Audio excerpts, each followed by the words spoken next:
on the thing? Jen, everything is on the thing.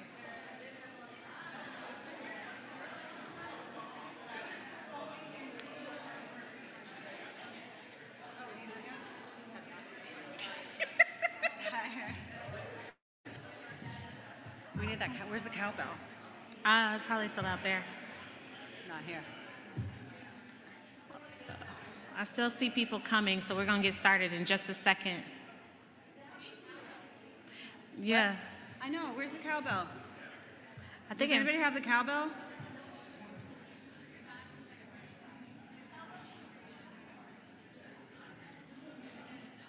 What? I know. It's orange, though. It's not red.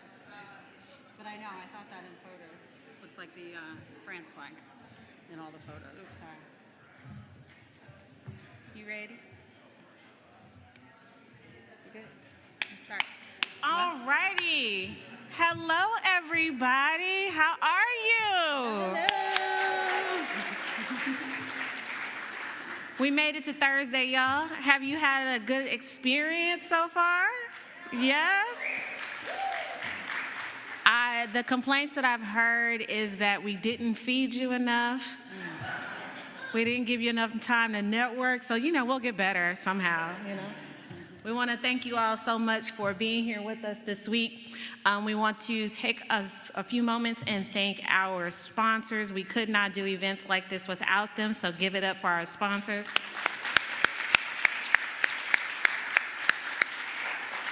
If you did not get to connect with them the way you wanted to during the conference, there will absolutely be an opportunity to reach out to them after, so please do that, okay? We also want to thank our partners. Is it going in? Okay. Our partners. So partners include everybody who helps us with AV, so let's give them a round of applause. All of the materials for our booths out there. We want to send a special shout out to the diplomats, so everybody who took care of us in the hotel, so let's give a big round of applause for them. He can't hear me, but DJ Blade held it down for us.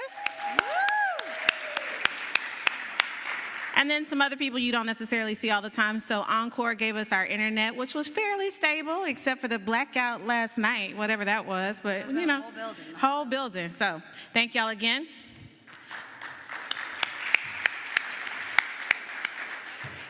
So we wanted to also take some time and thank our committee. So I'll take a couple of seconds and kind of talk about how UXPA International Conference comes together, okay? So y'all, and they've already started planning 2025, but we start early. So we come together and we start to think about what we want to do each year. Somewhere around August, July-ish, you'll start to see calls for proposals. I think you saw we had 171 submissions this year. So that's not Jen and I going through 171 submissions. That's a whole committee of people going through the submissions, making sure that they're right, they're up to standards, because we want to make sure we put on a good show. Then we have people who have to go back and then reread the ones that we think we want to pass. That's half the people on this chart. And then they make their recommendations, and they do a little bit more research for us. That's why you get good quality content. As part of that, we have Naloshi. Is she still here? Naloshi, are you here? There you are. Stand up, please, ma'am.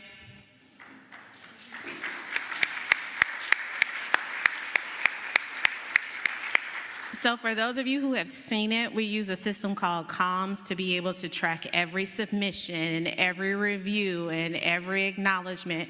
And that system she builds and she manages for us from about July to December. It is a lot of work. We don't thank you enough, but I want to make sure everybody knows you're amazing.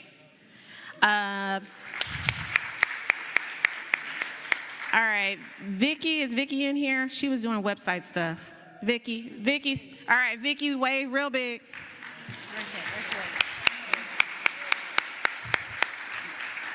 Vicky runs the UXPA International website. Same thing. Every change, everything that we do to our program has to go through Vicky. I tried, I broke it, I stopped. We thank Vicky because she does great work, okay? I think that's it. Matt, we want to thank you for all of your hard work with the volunteers. That is nothing short of amazing. I don't want to take away from the rest of the people on this slide, but the people I called out, they're putting in like full-time hours, right, just to make sure that we make an amazing conference. We want to thank our volunteers, so if we could shout them out. Y'all stand and wave. Yeah, stand and wave. Thank you. Yeah. Several people asked us, how do we put on a conference like this that runs this smoothly? We have a bunch of people we can trust, and that group of people we could definitely trust. Half the time we saw something go wrong, and before Jen and I even had to think about it, they were on it. So thank you for all your hard work.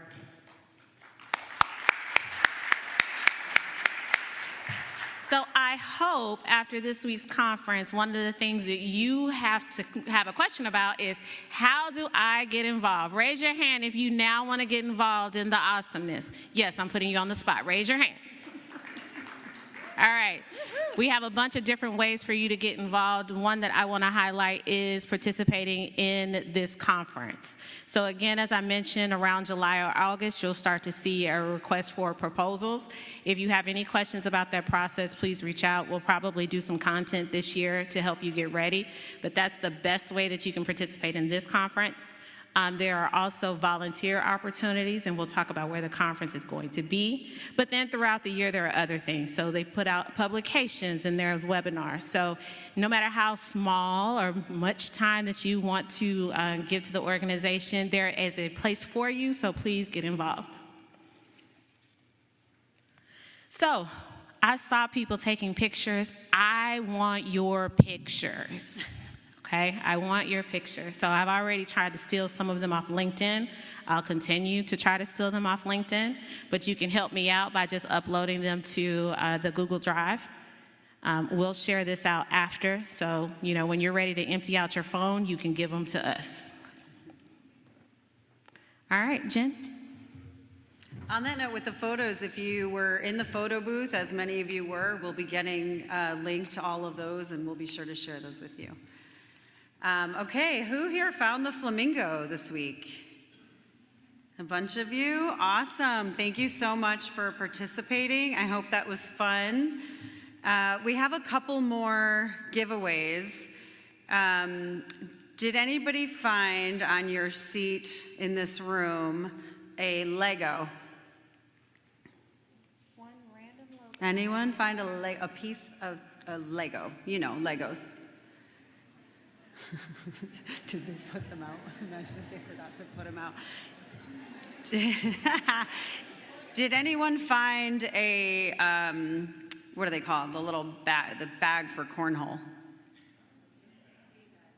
The bean bag. Did anybody find the disc from the Giant Connect 4? All right, well, we have some more giveaways later. Those were supposed to be out here.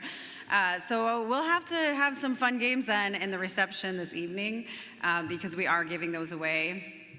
So be on the lookout for whatever I come up with in the next hour, and we'll have those at our reception. Thanks for playing along. Okay, a couple other things. On your tables there, you see a little QR code. Please scan that.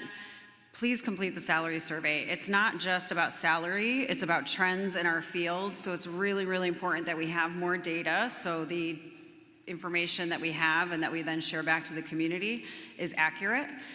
Please scan it, complete the survey. It's not that long. Please share it with your colleagues.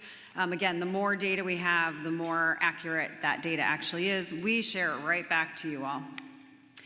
Closing reception, I'm sorry to say, it was supposed to be outside. Chance of rain means as soon as a little bit of rain comes down, our food is ruined, our DJ's equipment is ruined. So we are going to be next door, back in the room where we've had our breakfasts and lunches. It's going to look a little different, but it's in the room right next door. So that's our closing reception with music, with lots of food, of course, and lots of drinks. Come thirsty, come hungry. It'll be right after the closing keynote. Recordings, as you know, everything has been recorded.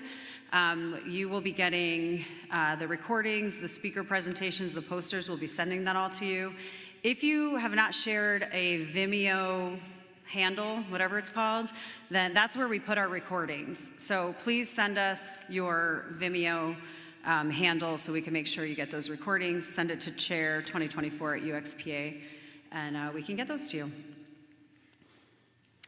And last but not least, if you haven't heard already, next year we're going to be in Amsterdam.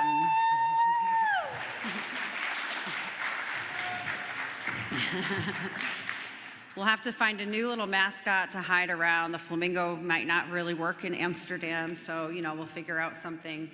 But we're super excited to be in Europe. This is an international organization, and every few years to be international, we do leave the US. Excited to go to Amsterdam. Hope to see you there. If you have European counterparts who would be interested, please share the information with them. You know, if you want to collaborate on a panel, if there's people who want to be instructors for our pre-conference courses, all the things we do. Obviously, if you want to volunteer, we'll be looking for volunteers to help us make that conference as successful as this one. So hope you join us there. On that note, if you know, while it's all fresh in your mind, you've been to lots of talks, if you went to something where you're like, I have more to add, you know, about this topic, I highly recommend, what I do is take down notes now while it's fresh, because then when we have our call for submissions, you already know what you're going to be submitting. So I hope you do that. The other thing about our Amsterdam conference is we're going to have this year a logo competition. So all you designers out there, think about what a fun logo we might be able to have. Ours this year, you know, we incorporated into Fort Lauderdale being in Florida, we had the flamingo, but you know, we're open about what Amsterdam could be. So be on the lookout for that as well. Anything else? All right. Without further ado, our closing keynote. I met Russ a couple years ago, and Russ leads design at Fidelity, and he shared with me many of his learnings from various leaders that he has worked with through the years. And it really impacted me. I learned a lot, and I grew from his lessons. And I'm excited to have you hear some of these lessons here today. So join me in welcoming Russ Wilson.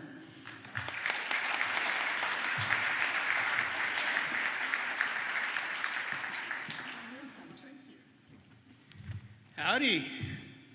I can't believe we have this many people here. I was convinced that you're all going to be at the beach or drinking. I've never done a closing keynote. I've done opening keynotes, but never a closing keynote, so I'm kind of intimidated.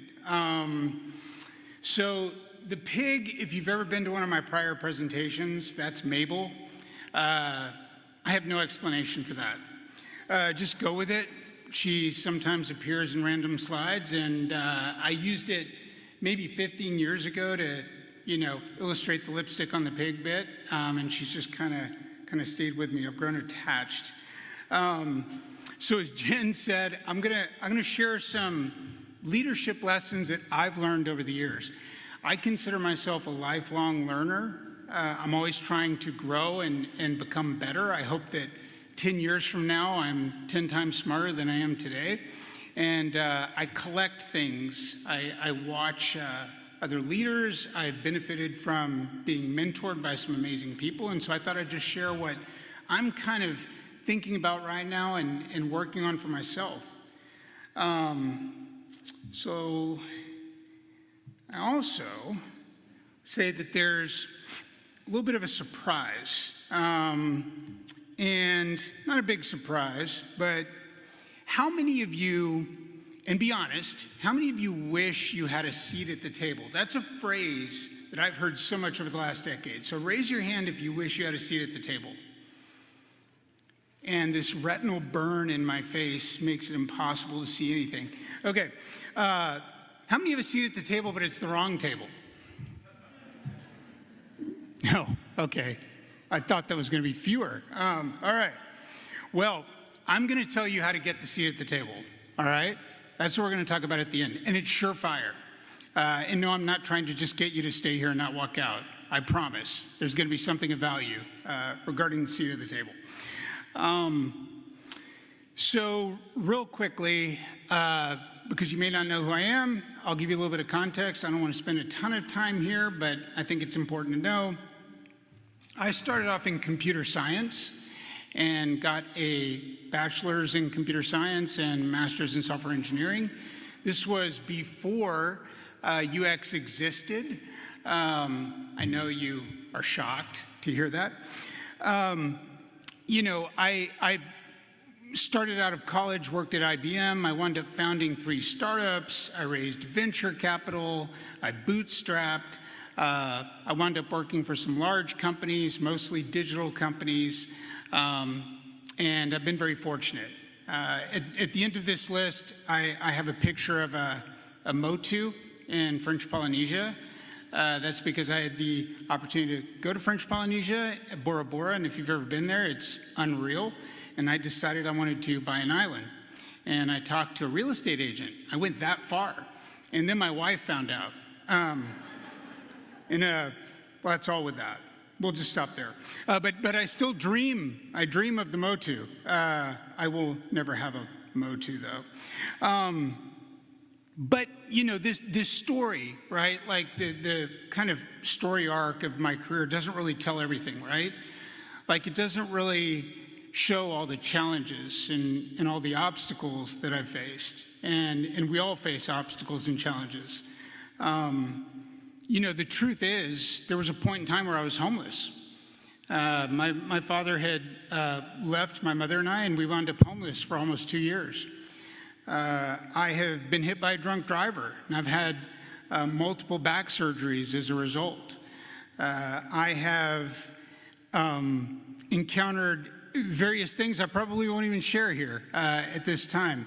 But the point is, you know, successful people don't succeed because there are no obstacles. They succeed despite the obstacles. And we all face obstacles all the time, right? You don't see it because you typically see the best versions of all of us. We try to show our best version, but there's a lot of stuff behind the scenes. And, you know, the people that I admire are the people that overcome those things, right? They don't let those things stop them or get them down. You know, has anyone ever been reorged under a new manager that was just a disaster, right? God, okay. We're all in the same boat. It's like a family. This is really cool. So, you know, having seen this happen time and time again, I'll tell you that I started thinking about it in a very different way. On the one hand, you know, and I can think of times in the past, because I've been reorged many times. You can think of it as, okay, now I'm under this person that doesn't get me, that doesn't understand my value, in some cases doesn't understand design, right? And I'm screwed. That's one way of thinking of it. But there's another way of thinking of it.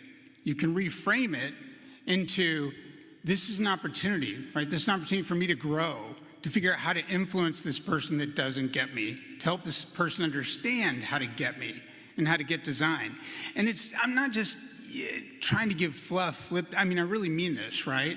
Like, if you really dig in and think, okay, I'm not very good at working with this person, but now I can learn how. It's very transformative. Trust me, try it sometime. Because it turns kind of a dead-end problem, something that you can't do anything about, into something you can take action on. And I think that's really a critical part of it. And that brings me to the first lesson that I've learned, and that is reframe obstacles as opportunities. There's a fantastic book called The Obstacle is the Way. I don't know if any of you have ever heard of it. Recently, I've become a big reader of Marcus Aurelius, Stoicism. This was written by Ryan Holiday. And, you know, it really, at the end of the day, it just points out the fact that we're going to have challenges. We're going to have obstacles. And you can choose to kind of let them just stop you cold. Or you can say, you know, that is my job. I'm here to tackle that. And I'm here to reframe that and turn that into something positive for myself. And I think that's really critical to success. So Greg Carlisle, Many of these stories I'm going to share come from people that I had the opportunity to work with and learn from. And Greg was a phenomenal person. He was the first venture capitalist that invested in one of my companies. And he invested in my third startup. And the amazing thing about Greg was his integrity. And what I mean by integrity is maybe a little different. So a lot of times you hear the term integrity as, oh, if you have integrity, you're honest, you're good.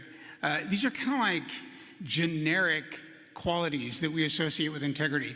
To me, my definition of integrity is when you've identified your values, what is really truly important to you, and you're committed to those values. And Greg was an unbelievable example of that. When you're able to do that, when you're able to actually commit to those values and stick by them, that gives you the confidence. That gives you a lot of the other things that we associate with leadership. And it was really amazing watching him in action and learning that from him. And, that just ultimately led me to realize that never go against your values. And if you can, and I would suggest this is one of the most important things you could do, it's identify what your values are. It blows my mind that it took me so many years, so many decades, before I could literally articulate what my values really are. And when I talk to other people, I'm shocked because they're in the same boat. Like, oh, I don't know, honesty. It's like, no, like, what is really important to you at the core? Because when you understand that, then you start understanding more about yourself and you understand what's really important. And that's how you're going to get to integrity, and that's how you're going to build confidence. And that's going to lead to tremendous advances in success, trust me.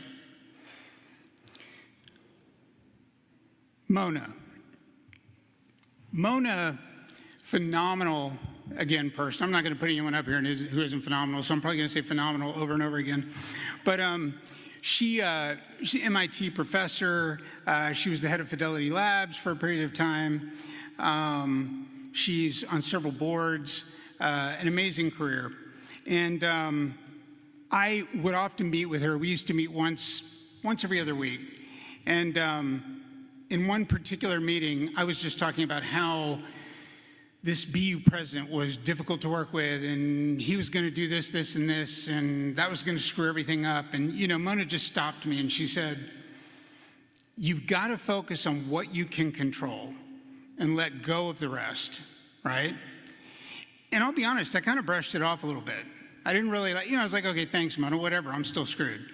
But then I thought about it later, and it's so true.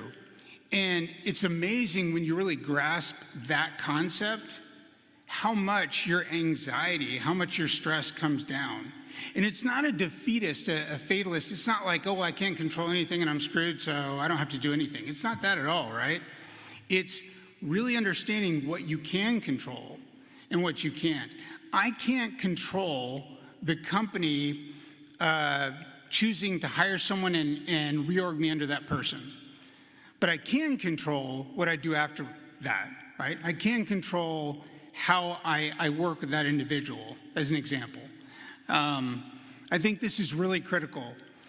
It also has the effect of keeping you focused, too. I see too many people, even leaders, who get caught up in these types of things, and it's a waste of time. You can go in circles about things you can't control, and you're not going to get anywhere, right? So again, massive kudos to Mona, and something that I think is super valuable to anyone in any kind of leadership position. Joel. So Joel is a serial CEO. He taught at the Naval Academy, phenomenal success. He writes for Forbes. Now he's got his CEO ranch and all of his planes and everything else. Joel is the reason I'm in design. So I had been doing startups, and I met Joel because he was hiring for a startup he had founded called NetQoS, and it was about a 35-person startup. And we had lunch. It was about a 2-hour lunch. It was a very long lunch. And I was trying to get him to hire me as his head of engineering. And about an hour into the conversation, Joel says, I'm not going to hire you as my head of engineering. And I was like, oh, shit. Like, I blew it, you know? And now remember, this is early 2000s, so keep that in mind. And this is an engineering professor from the Naval Academy. And he says, I'm going to hire you as my head of design. I was like, what? And he goes, everything you talk about is the user, how they're going to use the product. Everything, you know, every example you give me is about the user interface. I need somebody who understands that, who understands our customers. I can find a head of engineering. I can't find that. Now, that's not to diminish engineering, but that's what he said. And I joined as the head of design for this little engineering startup that was 35 people. And we grew it to 300 people and sold it for $200 million in 3 years. And he taught me many things along the way, but during the course of that ride, he promoted me to, it was like senior VP, right? And he asked me to come in his office, and this is typical Joel, and sitting behind his desk, and he goes, now you're a senior VP. And I was like, yeah, thank you. And he said, you know, there are no excuses now. And I was like, what do you mean? And he said, well, let me tell you a story. So when I was at the Naval Academy, there was a man who was being groomed to be an admiral. Now, for anyone in the Navy, if I get some details wrong, I apologize. I'm trying to remember the story, you know, but you'll get the gist of it anyway. He said this person was being groomed to be an admiral. And the way they made these choices is you had to have an impeccable resume. This person was an Eagle Scout. They had straight A's. Everything, not a mark on any part of the resume. And the last step before you actually make it to admiral is they put you in charge of the submarine fleet. They put him in charge of the submarine fleet, this perfect, impeccable record. And 2 days after he took charge, a submarine ran aground. And at that point, he could never become admiral. Now, how is that fair, right? He probably had no time to even get his hands around anything. But the point of the story from Joel was that that's life. Once you're a senior leader, there's no excuses. You can't point the finger at anything. It's on you. And so Joel really dug in hard on owning it. Extreme ownership. There's a book out there, I think it's called Extreme Ownership. And this has become a big topic in a lot of leadership circles. Of course, I was hearing this from Joel 15 years ago. But it's really a critical learning as well, right? I tell my team all the time, you've got to act as though it's your decision. You've got to act as though you're the one accountable. There's no one that's going to come save you, and you've got to make it happen, right? That's what owning it is. Ben. So Ben Trainer-Sloss. Do any of you know Ben? Or know of Ben? Sorry, I have a little bit of a cold I'm getting over. I met Ben at Google, and Ben was one of the early hires at Google, and he's most famous for his, are we streaming this? Is this being recorded? Okay. Okay, well, screw it. Ben is most famous for his car collection. And just to give you a sense of that, and again, early Google person, he showed me a picture of he had a prize Ferrari. I forgot what he called it. It was some kind of La Ferrari or something like that. I don't know. Anyway, it was a picture of him and his Ferrari and his wife on, I think it was the Bay Bridge in San Francisco. Is it the Bay Bridge? That'd be right. Yeah. And it was only him, his wife, and the car. And I was like, wow, like, when did you go? There's no traffic. And he's like, oh, no, I closed it. And I was like, you closed the Bay Bridge? He's like, well, I donated some money. that's a different level. I thought I was moderately successful until I met Ben. But phenomenal guy regardless, right? He's known for creating what's called the SRE. Have you ever heard that? The Systems Reliability Engineer? The way he told me the story was that he was asked to take over support. And having been a programmer and having been in engineering, that's not something you wanted, right? Like when you went to support, it was because you weren't good enough to be an engineer. And that's how all people in support felt. And so when he got that job at Google, he took it the same way. But instead of just being upset about that, instead of leaving Google, instead of doing any number of negative things he could have done, he reframed it. He said, you know what, I'm going to make everyone proud of being in support. And I'm going to change the role and give people pride in being in support. And he dropped the whole support name and turned it into Systems Reliability Engineering. He made it an engineering role. And it's been phenomenally successful. A lot of other companies have adopted that, right? So just a phenomenal guy. And I remember having a conversation with him, and I was telling him about how this certain specific group was not going to, they wanted to do some work. I didn't have enough bandwidth to do it, and they were going to move forward anyway. And so I was trying to find a way to do it because I didn't want them to do it the wrong way. Does that sound familiar? Yeah. And he said, just say no. And I was like, well, yeah, but if I say no, they're either going to hire an agency and screw it all up, or they're going to try to do it themselves and screw it all up. And he's like, well, are they giving you the resource and the time to do it the way you know you need to do it? And I'm like, no. And he's like, so you're going to screw it up too, right? He's like, so you're better off not touching it. He said, let them screw it up. Let them be successful. Who cares? He said, what matters is your work. Your work is what matters. So when you do your work, you do the best job you can. And if you don't have what you need to do it, then don't touch it. It's really important. You know, saying no and learning how to say no is often the biggest factor in success than what we take on, right? And the funny part is, I think we all know that, but this is honestly one of the ones I struggle with the most to this day. I still have a hard time, even though I know this. If you came to me after this talk and said, hey, I have this project, I'd be like, oh, cool, yeah, let's talk about it. I don't have any time. No, don't ask me. Right? But I'm very bad at that. I'm very bad at that.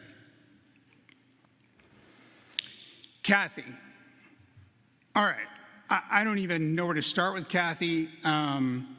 Possibly the most influential leader I've ever met. She was the former CEO of ING. She came into Fidelity as the head of retail. At one point, I think she had 40,000 people reporting into her. She hired me into Fidelity. And Kathy was an amazing person. You know, I had her mobile phone number. I could text her any time of the day. I've never seen that with a leader at that level. And I thought I was the only one, but it turns out I wasn't. That kind of hurt a little bit. But the point is, she made herself accessible, and she's just this brilliant leader.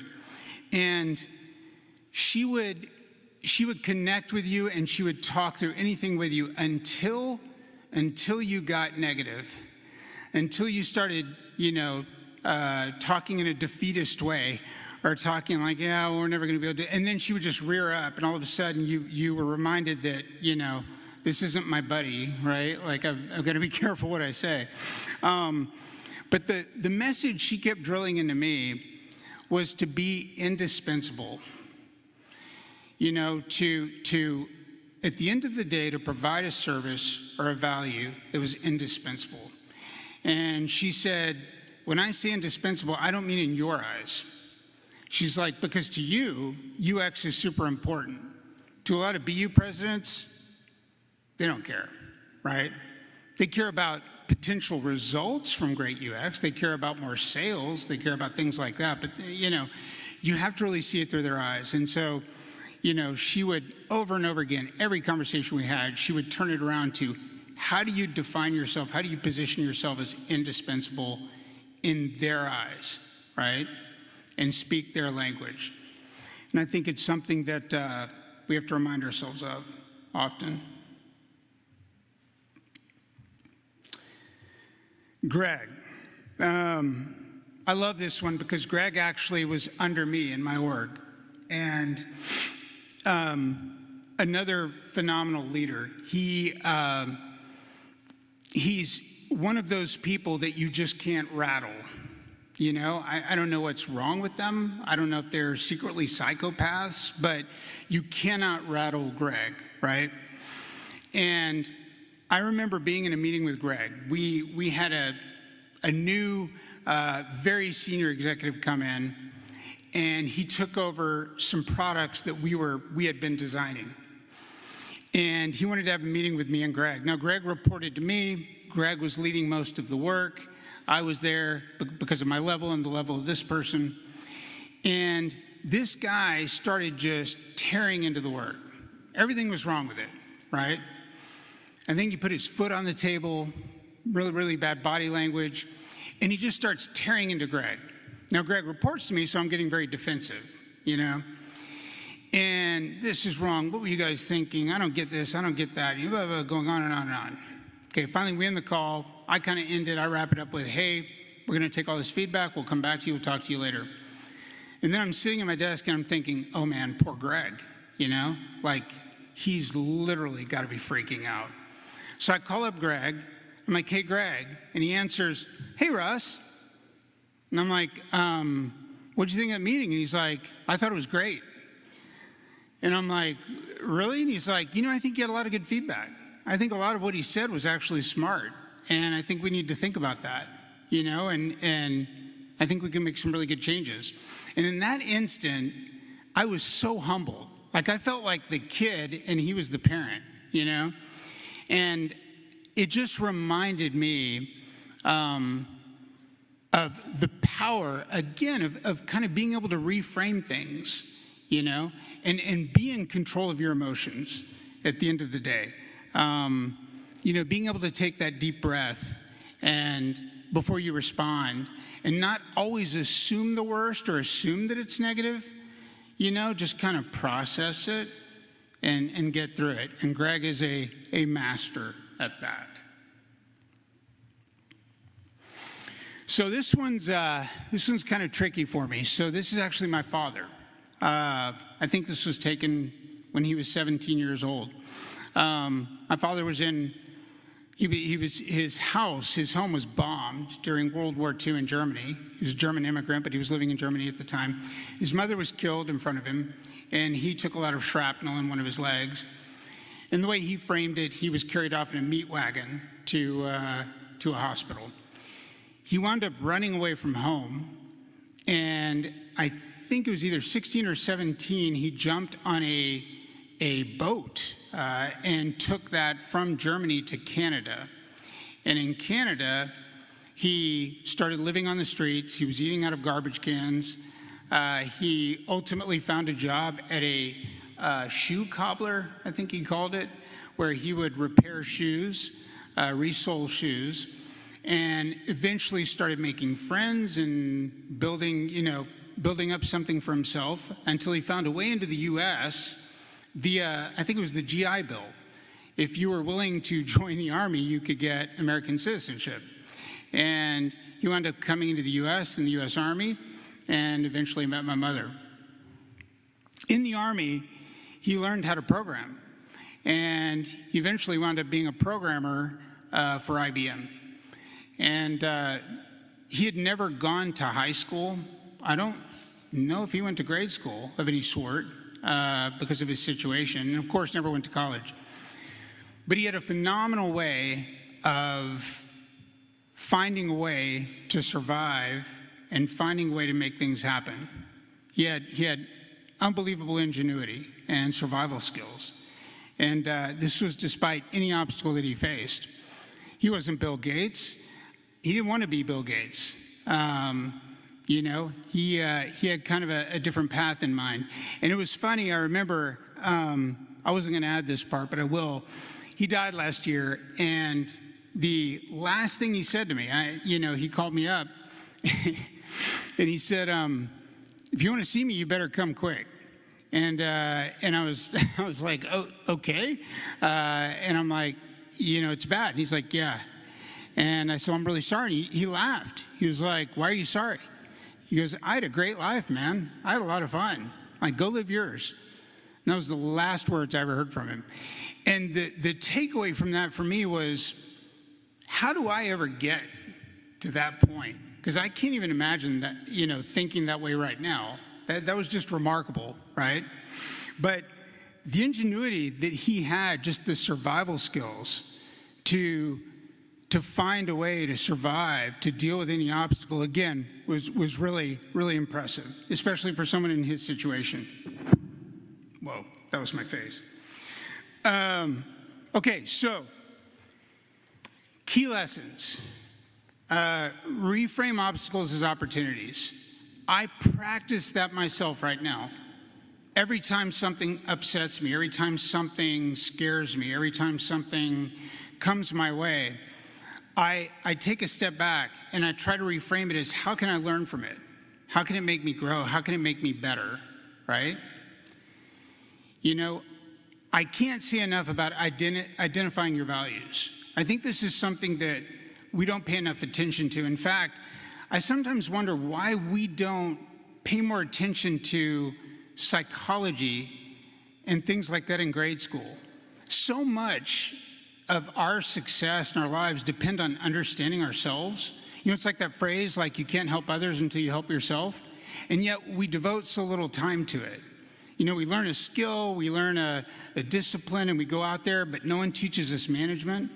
No one teaches us psychology, and these things are so important in life and play such a big role in success. And I think really understanding what you value at the core, and what you value is going to be different from me. We may have some crossover, right? But understanding that and then committing to those values, it's transformative. Focus on what you can control. Let the rest be. That's been a godsend. Own it, learn to say no, deliver value. I think that's one of the most important phrases right now, right, in the environment we're in. I think a lot of companies are trying to be very practical and zero in on value and what are they getting out of their costs and their expenditures, and I think that's important for us to do. Control your emotions, find a way. Okay, now, taking that, there's Mabel. As part of my journey in understanding these things, I decided that I wanted to take an honest look at how I conduct my life and what I do day to day. And I decided that I want to commit to trying to do the bulk of what I do within 4 categories. So I'm going to share that right now. It's a horrible way of phrasing it, by the way, but you'll understand in a second. I'm trying to kind of guide my actions towards what I feel are better ways of framing things. So, first off, create. I differentiate creating from consuming, right? What we do a lot of the time is consuming. Doom scrolling, reading, watching TV. I love movies. I mean, these are all great things, right? But I feel that there's nothing more magical and nothing more special than creating for human beings. We can make something out of nothing, right? We can write something. We can make music. We can build a product.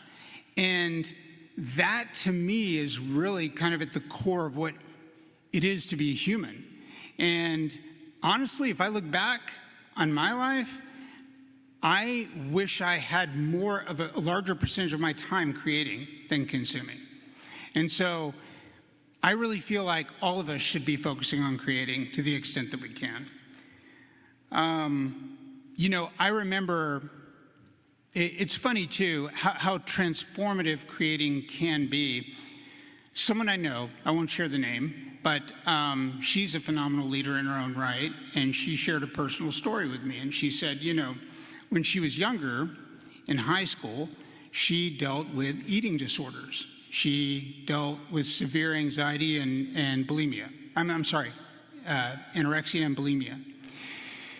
And at that point in time, she didn't have the best support system and really didn't see how to pull herself out of it until one day she decided to redesign her bedroom in her house. She was very poor, but she had some materials and she had some skills and crafts, and so she started redesigning her bedroom. And she started going further with it. She started designing furniture for her bedroom, and she learned how to use a saw, and she started making the furniture. And just that act of creating, of building something, of doing something positive was a catalyst for her to start pulling her out of what she felt was this hole she was stuck in. And it's funny because I had a similar experience, not quite, exactly the same, but there was a point in my late teens and early 20s when I went through a lot of anxiety and depression. And similarly felt like, I don't know, this isn't so great. I don't know how to get out of this, right? Like this isn't, and I didn't have a very good support system. And for me, I remember I turned to code. I started tinkering with software. I started writing code and writing programs, and that was a catalyst for me. And so I share those two stories again because I think not only is it amazing that humans can create, and I feel like we should create because we can create, but I think there are also transformative effects around when we create as a positive thing. Grow. It should be pretty obvious by now that I'm committed to lifelong learning. I value growing. I value learning. I feel like anybody who feels like they figured it all out, they don't know anything. I think, that's part of life too, is this journey of just improving ourselves and trying to be better and trying to get to that next level. And I think that's a super important activity as well. Oh, yeah, I almost took this out, but I couldn't. So, do you know Danny Trejo? Machete. So, I wound up one time in Austin, Texas. It was like 2 a.m. in the morning, and I was at a restaurant, and I look over to the right, and I was a little drunk. I go to the right, and it's Danny Trejo sitting there, right? And I start ogling him, And then I realized that Danny Trejo is not the kind of person you want to ogle. You know what I mean? Like, this guy, is kind of scary, and I think I kind of freaked him out. But still love the guy. The reason I put that on there was because it was just too cool of a picture. But this quote, no other reason, this quote is the real reason why I'm talking about Danny Trejo. And this is really interesting to me, too, and I'll tell you why. The value in giving, right, was kind of lost on me a little bit, if I'm being totally honest. Like, growing up the way I grew up, growing up with the challenges specific to what I faced, being a very competitive person, I think that I was dialed more into protecting myself and advancing myself, And truly giving and the value in that, I don't think I understood until a much later date. And I remember and I've never told anyone this one, by the way, a specific example. I was at a company, and there was a peer, very senior person that was a peer of mine, and this was a person I couldn't trust. And this was a person that was kind of competing with me and would do some things that weren't always that great, right? And there was this specific point in time where, with senior leadership above us, I'm trying to avoid titles and names, I had the opportunity to either throw this person under the bus or make them look good. And I can tell you there are times in my past I would have been like, yeah, screw them, like throw them under the bus, right? But I actually paused. It's really weird. And I took a step back and I started to think like, yeah, I could. But what would happen, even though I don't trust this person, even though I don't know if they're all that great, what if I just made them look good? Like, what would happen? And I did. And the amazing thing is, I think that the end result was actually twice as good had I gone the other path. And it just surprised me, right? And I think that there's a lot of value you don't always understand when you're dialed into being so competitive and I've got to watch out for me first, right? You don't realize the value of giving. And I think Danny's quote is one of the best in here. And then finally, laugh. Life's hard, right? And I think humor can also be magical. And I think there's times where, there's a lot of things that are serious, but I think that at some points we have to kind of step back and, make them not so serious. And, there are times when I just laugh at myself, right? There's times when I'm goofy, and as you probably figured out. And I think that is an important part of it too, right? I think, amidst all of this, being committed to your values, pushing yourself to create because you can, forcing yourself to grow, looking for ways to give, but I think also having some fun along the way and laughing, I think that's a magical mix. Now, this is my mix, these four things, right? Like, I imagine everybody might have a slightly different mix, but I just wanted to give you a sense of kind of what I'm dialed into and why. All right, so I did promise that I would talk about the seat at the table. So, again, I've heard this phrase so much, right? I've been told this so many times by people that report to me, by people in the industry. I would say it's probably the biggest single complaint I think I've heard among UX. And I think the best solution to actually solving this is for us to stop asking for a seat at the table, right? And here's why. Asking for a seat at the table is like asking to go to a party you weren't invited to. It's weak, it's uncomfortable, and it's just not something I think is ever going to get us where we need to go. I think the right question to ask, I think the right focus is, why are we not being offered a seat at the table? And that's not on them. I do not think it's fair to say, well, this CEO just doesn't get it, right? They just don't get the value of design. If they don't get the value of design, that's on us, not on the CEO. I haven't met too many stupid CEOs. Sure, there's some that are better than others, but you don't get to a position like that for being stupid. So I think we have to be realistic with ourselves and step back and say, where have we failed? Where have we not succeeded at communicating the reason why we need that seat at the table and why that is valuable and important to the company and the CEO and not just to us? Shit, that was a mic drop. Okay. Yeah, I got really real for a moment. No, but yes, all joking aside, and that is my attempt at laughter. No, but I'm really serious. I think, and this is what I'm talking about, like owning it, right? This is about reframing it. It's very easy to run around. I've heard this like 1,000 times. Oh, well, the CEO doesn't get it. Oh, they don't get it. They don't get the value of design. And again, that's on us. That's not on them. So I would focus all of our effort. I would not ask for a seat at the table. That's not the problem. The problem is, how do we help companies, CEOs, senior executives understand why we should be offered a seat at the table? And should we? That's a separate question, right?